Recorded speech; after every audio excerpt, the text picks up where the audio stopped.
Oh my God. And the shoes again. Hey there, everybody. This is me. This is Queen Dee Dee. I'm actually headed out right now.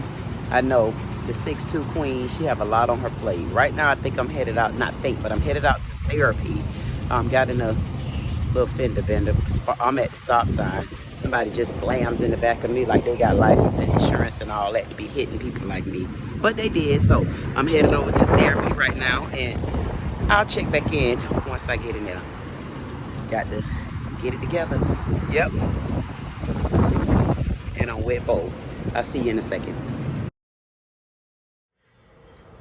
Okay, now that we got and yes, your girl can cook. Go ahead and listen to how I explain this nice fried rib snack for you. We're gonna kind of layer it on our plate. I want to kind of put that side by side, and then I want to show y'all some of the queen's favorite old dipping sauce. And we're gonna kind of stir that up just a little bit. Take some of our dip, and all you gotta do is either put it on the side of your plate. However you want to do it, you can get you a little dipping bowl, a little dipping saucer container, one of the little 8-ounce cups. And guess what? This will make a very good hors d'oeuvre type meal when you invite somebody over. You can even get you a little bit of fresh lime, and you can kind of squeeze it on your short ribs. And you just take them, dip, and let's eat.